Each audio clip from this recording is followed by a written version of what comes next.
ने इसको खत्म कर लिया। औज़ुबिल्लाहि मिनश्शैतानिर्रजीम, बिस्मिल्लाहिर्रहमानिर्रहीम। आज का लेक्चर हम शुरू करते हैं क्लास इंटर चैप्टर नंबर 6 जो है उसको हम कैरी ऑन कर रहे हैं। और आज chemical structure of the DNA के बाद आज हम पढ़ेंगे chromosomal theory. What is the basis of the chromosomal theory, और क्रोमोसोमल थ्योरी है क्या, किसने जो है वो पोस्टुलेट की, और उसमें कौन कौन सी बेसिस है। पहला एक क्वेश्चन किया है इंतजार ने कि sir where the gene is located. चलो ये क्वेश्चन ले लेते हैं। सबसे पहले आप में से कौन बताएगा कि where is the gene is located, gene कहाँ होती है, पाई जाती है। सर मैं बताऊं? आप बाद में बताइए, क्लास के जीनियस स्टूडेंट बाद में बताएंगे। हतीजा बताए, दुआ बताए, आमिर भाई बताए, हिफ्जा बता दें, मरीशा, लैला। लैला आप भी सीनियर है। लैला बेटा आप बताएं, where is the gene is located. जी बताएं, कोई भी बताएं, जीन कहाँ मिलती है। में। ऑफ कोर्स सेल में तो है। लोकेटेड कह रहा है, स्पेशली जीन कहाँ मिलती है अगर हम ढूंढना चाहें। जी खदीजा। सर नाइट्रोजीनियस बेस का आपने कल स्ट्रक्चर का बताया था कि एडेनाइन गाइनिन वगैरह होते हैं, इन्हीं चार की जो अरेंजमेंट होती है इन्हीं बोलते हैं। हाँ शाबाश, देखा, that is the straight forward right and 100% true answer. Click the answer. ये हमने बताया था कि what is the gene. Gene हमने बताया था कि हेरिडेटरी बेसिस होती है। होती कहाँ पर है कि जो हमने स्ट्रक्चर ऑफ डीएनए पढ़ा उसके अंदर न्यूक्लियोटाइड, न्यूक्लियोटाइड के अंदर जो नाइट्रोजीनस बेसिस है उनकी सीक्वेंस बेसिकली जीन कहलाती है। तो gene is located on the DNA in the sequence of the nitrogenous basis. ठीक है ना, यहां पर जाके हम इसको जीन कहते हैं। इंतजार बेटा, बात समझ में आ गई? Yes sir. कंफ्यूजन है या कुछ और दिमाग में है तो वो भी पूछ लें, या आप सर लोगों ने। एक्चुअली जी जी सर देखिए, अब नाइट्रोजन बेसिस की हमारे पास जो सीक्वेंस होती है उसमें हमारे पास सिर्फ 4 चीजें हैं, adenine, guanine, cytosine and thymine. जी जी सर ये हमारे पास अरेंज तो होते हैं, पर सर हमारे पास इतने ज्यादा कैरेक्टर्स हैं, तो इतने ज्यादा कैरेक्टर इन 4 नाइट्रोजन बेसिस में कैसे आ सकते हैं? जी, ये बड़ा अच्छा क्वेश्चन किया उन्होंने, बहुत समझदारी वाला क्वेश्चन किया। अगर हमारे पास तो बेसिस तो सिर्फ वकार अली 4। जाखरानी, ये वकार अली जाखरानी भी हमारी क्लास में नहीं है, पता नहीं कौन से नए स्टूडेंट आ रहे हैं। पहले उनको एडमिट करते हैं, बात करते हैं। अच्छा, बहुत अच्छी बात करी उन्होंने कि जीन के पास तो सिर्फ 4 बेसिस ही हैं। जब ये 4 बेसिस हैं तो ये इतने सारे किस्म के मुख्तलिफ जीन्स कैसे बना लेता है। तो याद रखें, हमारे पास जो जीन की नाइट्रोजनस बेसिस की जो सीक्वेंस है, जो सीक्वेंस जनरेटेड होती है, अगर आप इसको हम एक आगे आपको टॉपिक पढ़ाएंगे जेनेटिक कोड। क्या पढ़ाएंगे? Genetic code. और वो जेनेटिक कोड जब हम पढ़ेंगे तब इंतजार का ये क्वेश्चन जो है वाज़े तौर पे खुल के सामने आएगा कि बेसिस तो सिर्फ 4 ही हैं, adenine, guanine, thymine and cytosine. तो how they make a much various quantities of the various different kind of the genes। और हमने ये भी कहा है कि बॉडी में हर करेक्टर की एक जीन होती है, आई कलर की, आई शेप की, पलकों की, पलकों की स्ट्रेंथ एंड मोटाई की और पतलाई की, बारीकी की, पलकों के हेयर की, यानी कि हमें बहुत सारी चीजें जीन की सूरत में मिल रही। तो इंतजार का क्वेश्चन यही है कि सिर्फ 4 बेसिस है, उतनी सारी जीन्स कैसे बना देती है। मुझे सिर्फ आंख की बात करिए। तो बेटा ये जब हम क्वेश्चन पढ़ेंगे ना जेनेटिक कोड, तो ये कोड 3 का बनता है, और फिर इसके साथ जब आप उस दिन हम पढ़ाएंगे तो आपको उस दिन अंदाजा हो कि ये कितने सारी सीक्वेंसेस बना सकती है। तो your answer will be the drive from the genetic code. ठीक है इंतजार बेटा, बात समझ आई? यस बेटा ये वकार अली जाखरानी साहब कौन है बेटा? सवाल क्यों बेटा? जी सर, ये सेकंड ईयर। जी बेटा वकार। जी सर, पंजाब कॉलेज का हूँ। बेटा आप फर्स्ट टाइम हमारी क्लास में आए? जी सर जी, ये न्यू स्टार्टेड क्लास नहीं। बेटा आपकी आवाज सही नहीं आ रही, क्या कह रहे हैं? ये न्यू क्लासेस स्टार्ट है या नहीं? बेटा ये तो क्लासेस हमारे पिछले 2 महीने से स्टार्ट है। मैं कह रहा हूँ आप फर्स्ट टाइम हमारी क्लास में आए। जी। कौन से कॉलेज से हैं आप? पंजाब कॉलेज की सर। पंजाब कॉलेज से हैं। तो वलीउल्लाह जी खिलजी जी आ रहा था वहां से, वलीउल्लाह खिलजी की क्लास फेलो आया। जी सर। वलीउल्लाह खिलजी की क्लास फेलो है? ओ उसके शाहजेब के? ये अकदस वाले जो थे ना, वो वाले। चलें ठीक है, सही है। अच्छा जनाब, हम बात करते हैं अभी आगे। आज हमने दो टॉपिक्स पढ़ना है। पहला टॉपिक मैंने आपको बताया क्रोमोसोमल थ्योरी, कि what is basically the chromosome, theory क्या है, थ्योरी और किसने पेश करी। बेसिकली हुआ ये कि जब, और एक टॉपिक ये पढ़ना, दूसरा ये पढ़ना है हमने कि डीएनए अपनी रिप्लिकेशन कैसे करता है, मतलब how the DNA make its own copy, DNA अपनी कॉपी कैसे करता है, यानी कि how the gene is replicate. ठीक है, मतलब जीन रिप्लिकेशन भी पढ़ेंगे हम, जिसको हम डीएनए रिप्लिकेशन के नाम से भी याद करते हैं, और क्रोमोसोमल थ्योरी भी आज हम इंशाल्लाह स्टडी करते हैं। ठीक है, मैं आपको कुछ डायग्राम शो करता हूँ, आपकी बुक के अंदर भी है जो मैंने आपको शेयर कर रखी है, लेकिन उससे आप डिटेल पढ़ते रहिएगा। मैं आपको जब डायग्राम की स्टडी करा दूंगा तो आपको सिंपली बात समझ में इंशाल्लाह आ जाएगी कि what is basically the chromosomal theory. पहले तो ये सोचेंगे क्रोमोसोमल थ्योरी का इंट्रोडक्शन, कि व्हाट इज द क्रोमोसोमल। बेटा ये आपको सामने नजर आ रही है स्क्रीन पे chromosomal theory of inheritance? No sir. नहीं आ रही? ठीक है, अभी शो कर देता है, अब इंशाल्लाह आ रही होगी। यस सर, अब आई। यस सर, आ ठीक है गई। ना, अब आप पहले तरह मेरी तरफ सुने, जो मैं बता रहा हूँ आपको ना, वो उसको अंडरस्टैंड करें। क्या चीज है जनाब क्रोमोसोमल थ्योरी? थ्योरी किसे कहते हैं हम? कि ऐसी चीज जो एक्सपेरिमेंट्स के जरिए मुतअद्दिद बार, सेवरल टाइम प्रूव हो जाए। पहले हम करते हैं रिसर्च के लिए हाइपोथेसिस।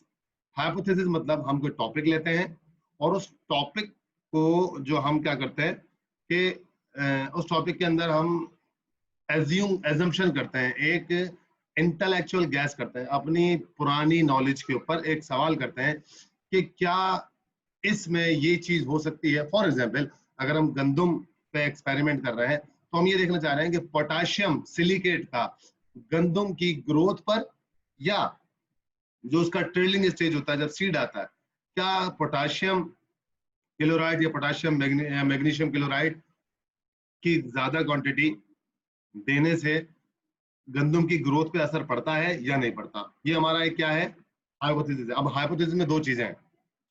मेरी नॉलेज कह रही है कि हाँ जनाब असर पड़ेगा और अच्छा पड़ेगा, क्योंकि पोटाशियम एक बहुत इंपॉर्टेंट चीज है सीड ग्रेन्स के लिए, जो ग्रेन्स की फसलें होती है ना, चना दालें जितनी भी होती हैं। तो एक इंटेलेक्चुअल हाइपोथेसिस है, लेकिन ये हाइपोथेसिस है।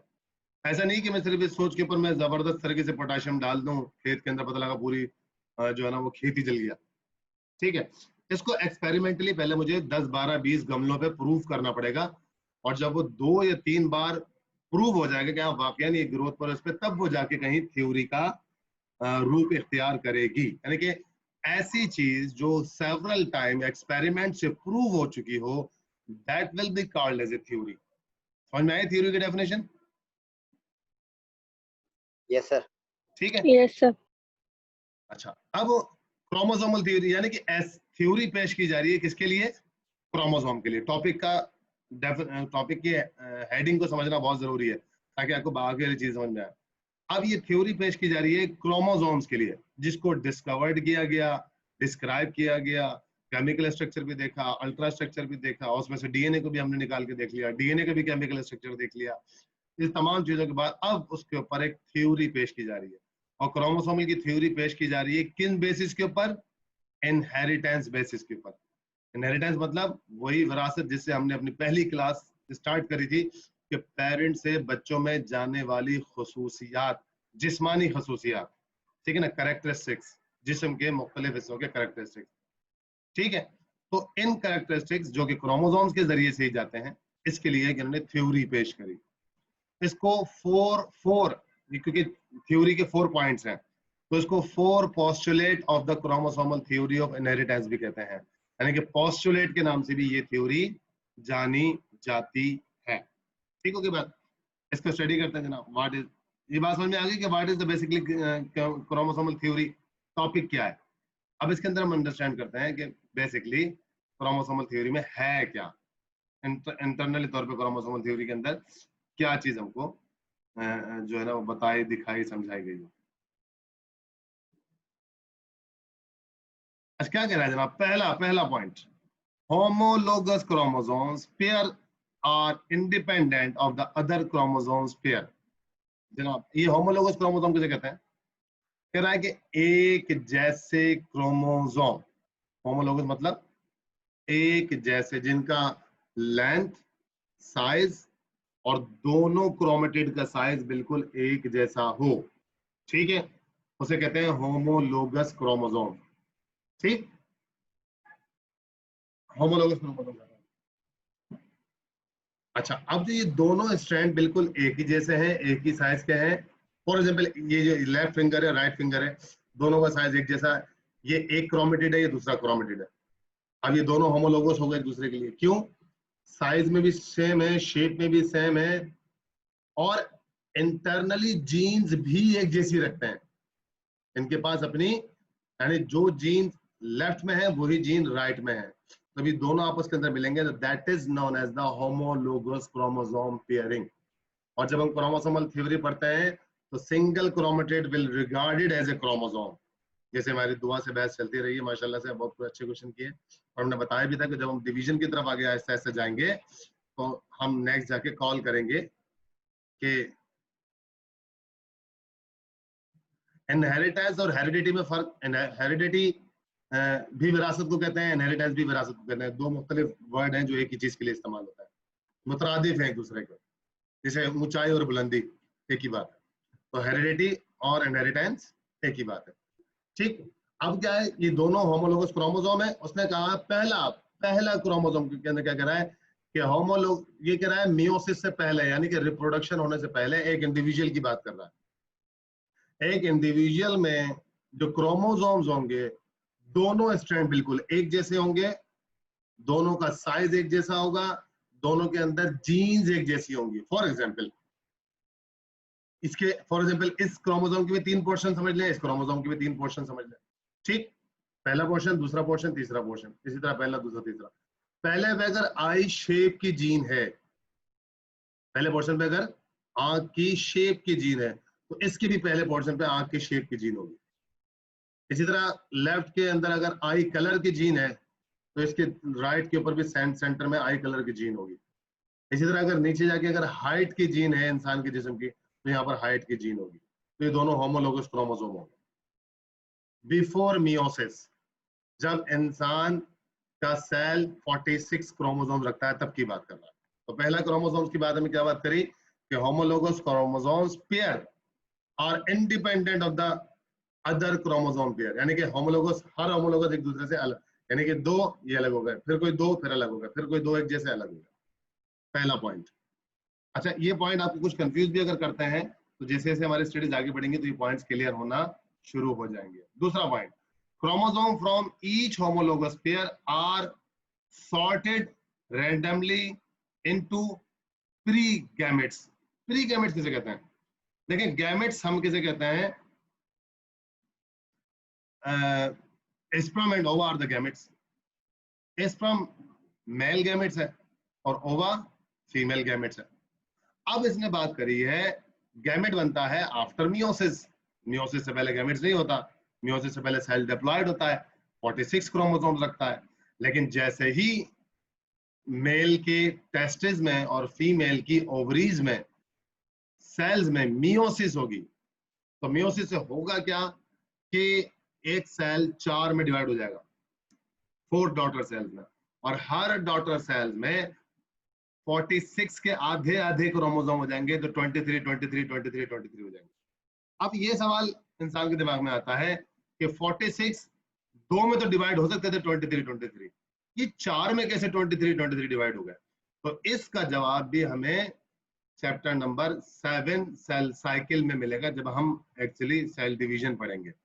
अभी फिलहाल ये समझ लें कि मियोसिस के बाद हर सेल 4 में डिवाइड होता है, और every cell have the half number of the chromosomes from the parents. तो 46 के 23 अब यह कह रहा है, सेकंड पोर्शन को दोबारा पढ़ रहा हूं मैं, chromosome from each homologous pair, जो पहले होमोलोगस पेयर बने हुए थे, आर सॉर्टेड रैंडमली, अलग हो जाएंगे, सेपरेट हो जाएंगे। सॉर्टेड मतलब अलग हो जाना, तरतीबवार तौर पे अलग हो जाना। पहले में क्या बताया उसने, 7 होते हैं। दूसरे में क्या बताया कि जब डिवीजन होने लगती है, गैमेट प्री गैमेट्स यानी गैमेट्स बनने की तैयारी हो रही होती है मियोसिस में, तब क्या होंगे, सॉर्ट, अलग हो जाएंगे। ठीक है, sort randomly into pre gametes, मतलब प्री गैमेट मतलब अब जहां वो सेपरेट हुए हैं, अभी तो वो सिर्फ डॉटर सेल्स बने हैं, वो डॉटर सेल्स फीमेल के अंदर ओवा बनेंगे, फिर गैमेट कहलाएगा। मेल में स्पर्म बनेंगे, फिर गैमेट कहलाएगा। तो प्री गैमेट मतलब अभी सिर्फ मियोसिस हुई है और होमोलोगस क्रोमोसोम हट गए। दो चीजें पढ़ी अब तक हमने। पहली क्रोमोसोम थ्योरी क्या है कि होमोलोगस क्रोमोसोम आपस में मिले हुए होते हैं और हर लिहाज से सेम होता है। दूसरी में क्या कह रहा है कि जब वो प्री गैमेट्स बनने लगते हैं, मियोसिस होने लगती है, तो वो दोनों एक दूसरे से सॉर्टेड आउट, अलग हो जाते हैं, रैंडमली अलग हो जाते हैं और फिर आगे जाके गैमेट्स बनाएंगे। 2 पॉइंट्स हो गए। तीसरा point, parents synthesize gametes that contain only the half of the other chromosome egg and the sperm have the same number of the chromosome।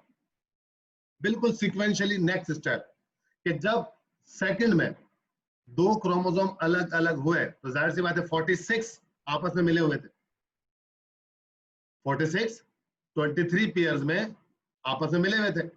जब वो दूसरे स्टेप में आके अलग हुए, दूसरे पॉइंट में आके अलग हुए, तो अब वो कह रहा है कि ये प्री गैमेट्स बने। थर्ड स्टेज में क्या हुआ, प्रॉपरली गैमेट्स बन गए। और जब प्रॉपरली गैमेट्स बन गए तो फीमेल में एग रेडी हुए और मेल में स्पर्म रेडी हुए।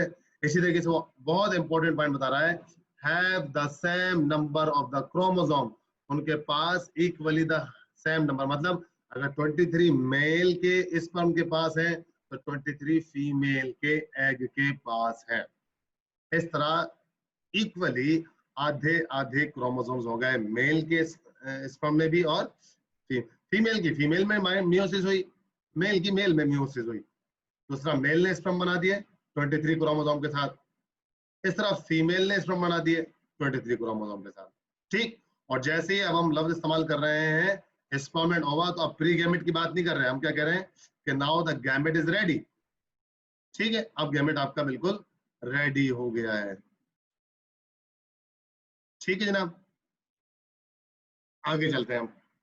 Postulate number 4, gametic chromosomes combines during the fertilisation. अब जब वो अलग अलग हो गए तो नेक्स्ट स्टेज क्या है जनाब, रिप्रोडक्शन।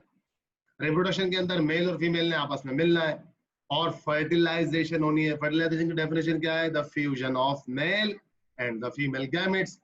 स्पेशली मतलब मेल गैमेट्स को हम कहते हैं स्पर्म, फीमेल गैमेट्स को कहते हैं हम ओवा। ये दोनों आपस में मिलेंगे। तो कह रहा है genetic chromosomes combines during the fertilization produce offspring with the same chromosome number as their parents। Parents mother में कितने थे 46, फादर में कितने थे 46। तीसरे पॉइंट में आके मदर ने अपने अंदर 46 को आधा करके 23 कर दिया, फादर ने भी सिर्फ टेस्टिस के अंदर 46 को आधा करके 23 कर दिया। ओके हो गया। तो मदर ने सिर्फ ओवरीज में वाले सेल को 23 किया, फादर ने सिर्फ टेस्टिस के अंदर वाले सेल को 23 किया। फादर का स्पर्म बन गया, मदर का एग बन गया, दोनों में 23। अब वो कह रहा है कि जब फर्टिलाइजेशन हुई तो 23 फीमेल का आया, 23 मेल का आया, दोबारा दोनों आपस में मिल गए। फर्टिलाइजेशन जैसे हुई, अब जो नया सेल बना that is known as the zygote. Okay, the new cell of the baby. अब इस जाइगोट के अंदर 23 मदर ने दिए थे, 23 फादर ने दिए थे। अब दोबारा बेबी का सेल 46 हो गया, जो एक्चुअली मदर में भी 46 थे और फादर में भी 46 थे। तो अब जो बेबी बना उसके अंदर भी 46 क्रोमोसोम्स नंबर हो गए उसके पहले सेल में, that is known as the zygote. इंसान हो, जानवर हो, पौधा हो, कीड़ा मकोड़ा हो, हशरातुल अर्ज हो, परिंदे हो, every living things have the same. Even prokaryotes हो या यूकैरियोट्स हो, कोई सा भी सेल हो, the reproduction process is the same, nothing change, कोई चेंज नहीं होगा। जी बेटा, मैंने इतनी देर बात करी, कुछ समझ में आई या नहीं आई? सर पे से ऊपर से गुजर गई। सर सारा मिक्सअप हो गया। मिक्सअप होगी कैसे? सर पॉइंट नंबर 3 तो बिल्कुल भी समझ में नहीं आया मुझे, बाकियों का बताने का मुझे।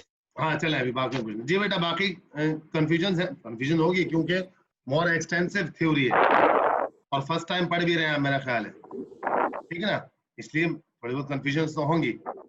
अब हम ये बहुत सारी कंफ्यूजन कैसे कैसे क्लियर होंगी, जब हम सेल डिवीजन पढ़ेंगे ना, माइटोसिस और मियोसिस, तब ये चीजें हमको बहुत ज्यादा और क्लियर होंगी, ठीक है। बाकी बच्चे बताएं मुझे कंफ्यूजन कहाँ कहाँ तक, ये बताएं समझ में क्या है, छोड़ें जो समझ में नहीं आया उसे छोड़ें, बताएं समझ में क्या है। शाबाश, या सारा समझ में। आगे सर चलो। सब समझ आ गया। फर्स्ट हरियाल को आ सेकंड गया? Third fourth. जी सर सारे पॉइंट्स अल्हम्दुलिल्लाह समझ आ गए। चले आप सर जरा कोई भी एक, जी जी खदीजा कुछ कह रही हैं? सर ये जो प्री गैमेट्स हैं, जब मियोसिस हो गई, जब उसने अपने सेक्सुअल सेल्स मतलब बना लिए, तो ये प्री गैमेट्स और गैमेट्स में डिफरेंस क्या है? प्री गैमेट मतलब जब ओवा या स्पर्म बनना शुरू हुआ, बस। प्री मतलब फर्स्ट स्टेज, बाद में उसमें बनना ही होगा, यानी कि जैसे ही उसने मियोसिस करी तो 4 में डिवाइड हुआ है, अभी वो 4 डॉटर सेल्स बने हैं, उसको वो प्री गैमेट्स कह रहा है। लेकिन जब वो 4 डॉटर सेल्स स्पेशली ओवा या स्पर्म की शक्ल इख्तियार कर लेंगे, भाई स्पर्म में तो फ्लैजिला भी लगा होता है, ओवा बिल्कुल राउंड होता है, जब तक वो अपनी प्रॉपर शक्ल इख्तियार नहीं करेंगे वो प्री में कहलाएंगे।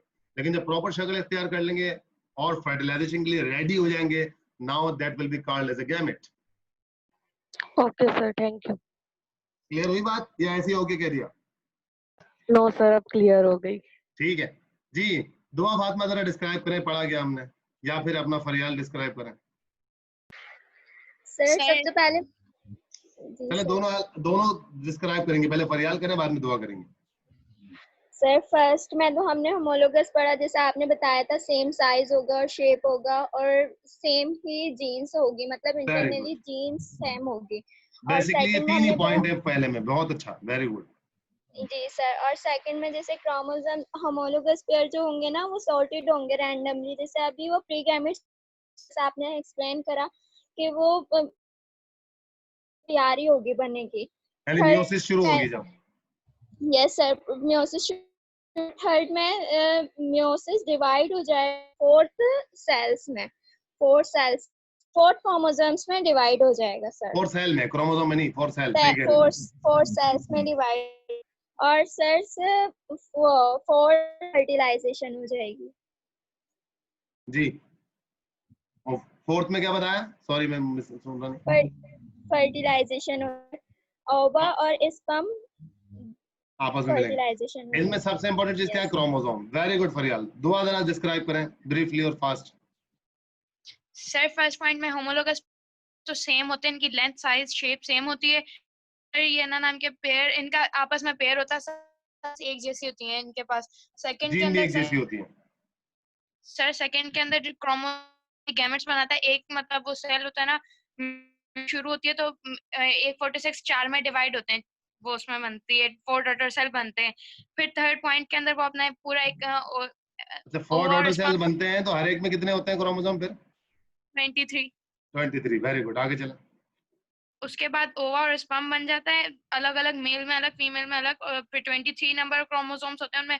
फिर फोर्थ पॉइंट में फर्टिलाइज, सबके पास 46 क्रोमोसोम होते हैं जो होता है। तो आने वाला बेबी दोबारा से, सर उसमें 46 क्रोमोसोम होंगे। यानी कि मदर और फादर दोनों डेप्लॉयड थे, 46 क्रोमोसोम्स थे, लेकिन मदर और फादर ने रिप्रोडक्शन से पहले मियोसिस करी, मदर ने ओवरीज में, फादर ने टेस्टिस में, और सिर्फ टेस्टिस और ओवरीज के अंदर भी सेलेक्टिव सेल्स, नॉट ऑल, उनको क्या कर लिया, हाफ ऑफ कर लिया, यानी कि मियोसिस के जरिए से उन सेल्स को हैप्लॉइड कर लिया, फादर में भी हैप्लॉइड हो गए, मदर में भी हैप्लॉइड हो गए। फिर जब वो हैप्लॉइड दोबारा मिले आपस में मदर के फीटस के अंदर और मदर की जो है यूटिरस के अंदर, जब वो मिले तो वो जाइगोट हो गया, ठीक है। At this stage the pregnancy is start for any organism, यहाँ से स्टार्ट होती है जब पहला सेल बन जाता है। तो जैसे ही वो दोबारा सेल बना 23, वो बच्चा दोबारा से जो बनेगा वो डेप्लॉयड होगा। क्यों? 23 मदर 23 फादर 46 हो गया। इंतजार बेटा, कुछ बात समझ में आई? सर कुछ पूछना है मुझे। हाँ पूछिए, पूछेंगे तो पता लगेगा ना बेटा। सर कुछ पुलिस क्वेश्चन है, पूछ लो। इसी टॉपिक क्या है तो पूछें। सर टॉपिक यही है। हाँ शाबाश। आप देखिए sir, homologous chromosome pairs are independent of the other chromosome pair. मतलब कि हमारे पास ये जो होमोलोगस क्रोमोसोम होते हैं वो दूसरों से अलग होते हैं। Is it sir? नहीं, कहना क्या चाह रहे हैं? Chromosomes pairs are the independent of the other chromosome pair.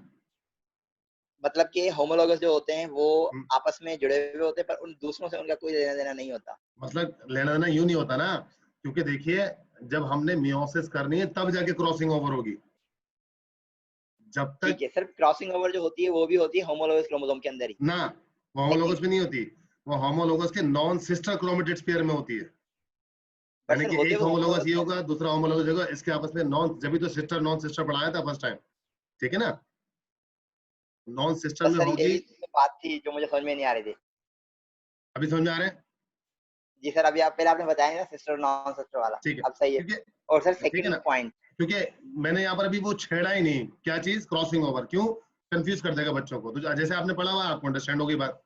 इसलिए हमें, मुझे पता है कि टॉपिक इसको कहाँ तक पढ़ाना है, ताकि तब देखें बच्चियां कितने इजीली इसको डिस्क्राइब कर रही है। अब ये स्टेज समझ में आ गया ना?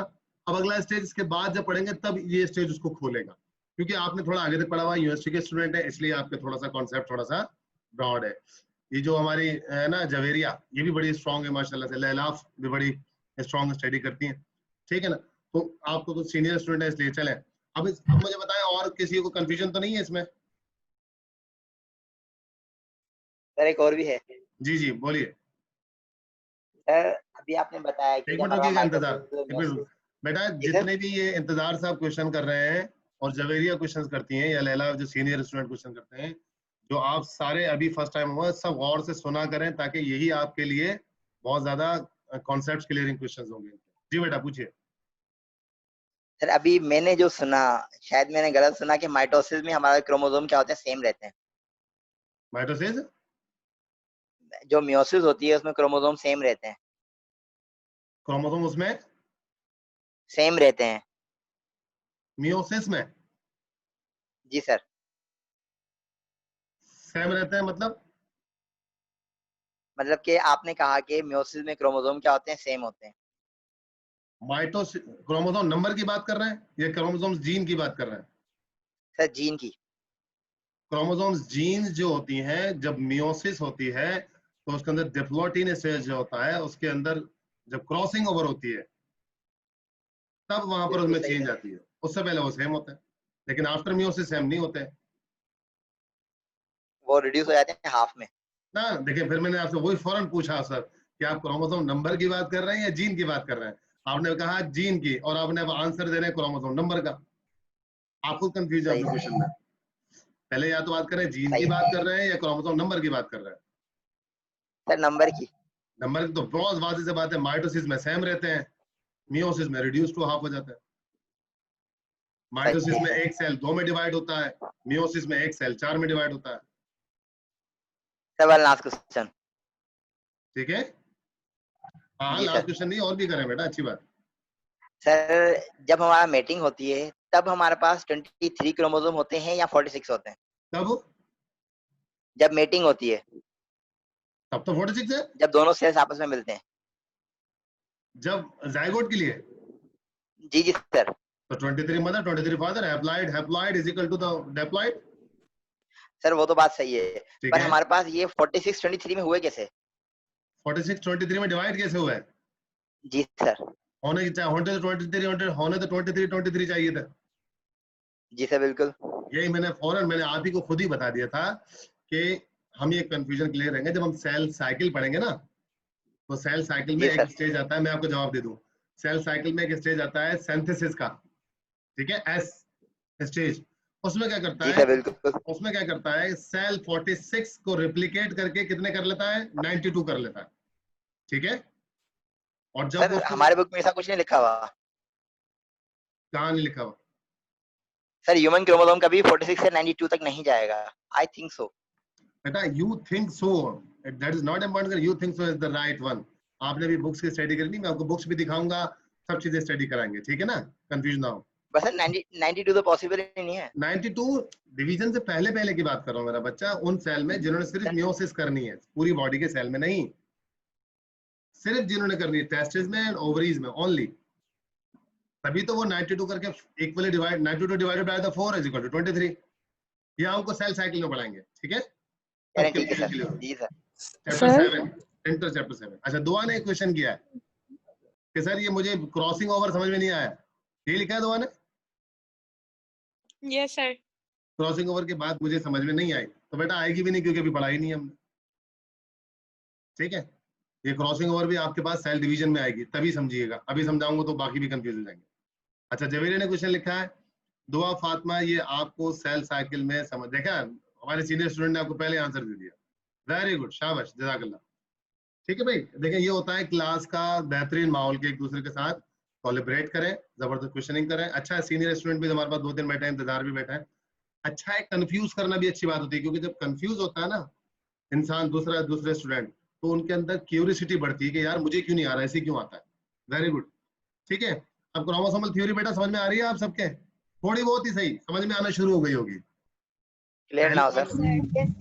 इंतजार आपका भी थोड़ा सा, इंतजार आपके भी थोड़ा कॉन्सेप्ट खुलना होगा सर। पूरी क्लियर हो गई, ठीक है ना? और जब मजीद क्लियर होगा पूरी चीज, तो आपको भी सवाल ही बेहतर था क्लियर, लेकिन आपको ये कि आप क्लियरेशन के रास्ते पर आ गए, यानी कि अब आपको समझ में आने लगी बात। जब समझ में आने लगती है ना, फिर मजा आता है आगे तक पढ़ने में। जी, कोई और कुछ पूछना चाह रहा था? सर जी जी। ये जो इंतजार भाई हैं, इनको ना कंफ्यूजन है माइटोसिस और मियोसिस। हालांकि इन्हें पता होना चाहिए कि जो माइटोसिस है वो बॉडी सेल्स में होती है और सेक्स सेल्स में मियोसिस होती है, इसलिए वहाँ पे क्रोमोसोम्स नंबर का इसीलिए होती मैंने है। कहा कि जब हम सेल साइकिल पढ़ेंगे ना, इसलिए मैंने उनको बड़ा ब्रीफ आंसर दे दिया। मजीद उनकी कंफ्यूजन क्लियर होगी जब हम सेल साइकिल पढ़ेंगे। तो दुआ की क्रॉसिंग ओवर की भी बाकी बच्चे जो माशाल्लाह साइलेंट बैठे हैं, लेकिन जो अंडरस्टैंड कर रहे हैं, कंफ्यूजन भी उनको है, तो हम जब सेल साइकिल पढ़ेंगे, तो मैंने ये कहा था कि चैप्टर नंबर 6, 7, 8 बिल्कुल कनेक्टेड है एक दूसरे से। तो आप पढ़ते चले जाएंगे तो पूरे चैप्टर से तीनों पढ़ेंगे, तब आपको जेनेटिक्स का समझ में आएगा, हमें जेनेटिक्स कहते हैं किसको, तब आप डिफाइन करने का काबिल होंगे। ठीक है, अब क्रोमोसोमल थ्योरी पर हमारी अच्छी खासी डिस्कशन हो गई है, हो रही है, और इस क्लास के खत्म होने में सिर्फ 3-3.25 मिनट बाकी हैं। तो मेरा ख्याल है कि इस सेशन को क्रोमोसोमल थ्योरी पर ही रखते हैं। नेक्स्ट सेशन हम जो है वो डीएनए रेप्लिकेशन पर करेंगे। ठीक है, अभी कोई और क्वेश्चन करने हैं तो और मजीद कर सकते हैं, इंतजार कर लें, जवेरे कर लें। और कोई स्टूडेंट है? आमिर बेटा भी बैठा हुआ है, आमिर भी। जुनैरा बड़ी खामोश है आज, खैरियत है? अरे वरीशा ने तो बात ही नहीं करी है, समझ में नहीं आ रही वरीशा बेटा? नहीं सर, समझ आ रहा है सब। अच्छा, आप सर आ रहा है समझ। चले, क्या समझ में आया जरा बताएं। है पॉइंट 1 जो लिखा हुआ है, लिखा हुआ है कि जो होमोलोगस क्रोमोसोम्स पेयर्स होते हैं वो बिल्कुल सेम होते हैं, उनकी जीन्स वगैरह ना सब कुछ वो बिल्कुल सेम होते हैं। दूसरे पॉइंट में ये कि जब वो मेयोसिस से डिवीजन होती है उनकी, तो फिर उनमें जो गैमेट्स बनते हैं ना उन्हें प्री गैमेट्स कहते हैं। ठीक है। और फिर थर्ड पॉइंट में कि उनके ना हाफ नंबर होते हैं क्रोमोसोम्स के, पेरेंट्स में, मदर में भी और फादर में भी। 46 से वो 23 हो जाते हैं। ठीक है, एग्स और स्पर्म में। 23 किस सेल डिवीजन से होता है? मियोसिस। मियोसिस से, वेरी गुड। अच्छा, अभी और सिर्फ 4 आपको में समझ में बताया नहीं आ रहा ना, तो ये बातें अभी दिमाग में सिर्फ रख लें। जब हम सेल साइकिल पढ़ेंगे तब आपको बहुत अच्छी तरह क्लियर होंगी ये बातें, लेकिन ये बातें याद रखेंगे तो उस वक्त मजा आएगा। चले शाबाश, आगे। यस। और 4 पॉइंट में बताया कि फर्टिलाइजेशन होती है, एग्स और स्पर्म जब फ्यूज होते हैं आपस में, तो फिर उसके बाद जाइगोट बनता है, जिससे बाद में ऑफस्प्रिंग बनता है पूरा। अच्छा, वेरी गुड क्वेश्चन किया अरीबा अलीम ने। कि अरीबा अलीम साहब क्वेश्चन कर रही हैं कि देखें ना, ये होता है क्लास में अच्छे अच्छे क्वेश्चन आते हैं कि जब मदर 23 क्रोमोसोम्स दे देगी तो क्या उनके पास कमी नहीं हो जाएगी क्रोमोसोम की? कौन आंसर देगा इस बार का? जवेरिया देगी। सर क्वेश्चन रिपीट करें प्लीज। क्वेश्चन उन्होंने ये किया है कि सर अगर मदर ने 23 दे दिया और फादर ने भी 23 दे दिया क्रोमोसोम, तो मदर फादर के पास कमी नहीं हो जाएगी क्रोमोसोम की? सर उनके पास कमी क्यों होगी? वो तो अपने एक एक सेल में से ही दे देंगे, सिर्फ एक सेल का काम है, कौन सा पूरी बॉडी इन्वॉल्व है उसके अंदर। वेरी गुड, देखिए कितना इफेक्टिव और जबरदस्त आंसर। मैंने आपको उस दिन बताया था जिस दिन कैरियोटाइप पढ़ाई थी, ठीक है, जिस दिन मैंने कैरियोटाइप पढ़ाई थी, और कैरियोटाइप में आपको मैंने अंडरस्टैंड करवाया था कि जो कैरियोटाइप होती है इसमें 46 क्रोमोसोम्स होते हैं within a single cell. मैंने ये भी कहा था कि दिल सेल है, हार्ट सेल है, किडनी सेल है, मसल सेल है, टिश्यू सेल है, आंख का सेल निकालें, सब में 46 होंगे। तो इस तरह जब हमारे कोई गोश्त कट के गिर जाता है या कोई चोट लगती है तो पता नहीं कितने सेल्स हमारे जो है वो डैमेज हो जाते हैं एक्सीडेंट में, वो दोबारा रिपेयर हो जाते हैं। तो इस तरह सिर्फ हमारी बॉडी के कुछ सेल बॉडी के अंदर काम आते हैं अगली बेबी को बनाने में, बाकी सेल दोबारा बॉडी में रिमेन रहते हैं, उसके अंदर मसला ही नहीं था। तो मतलब सेल्स में ये काम हो रहा था, पूरी बॉडी इन्वॉल्व नहीं होती। समझ में आया रीवा अली मैडम?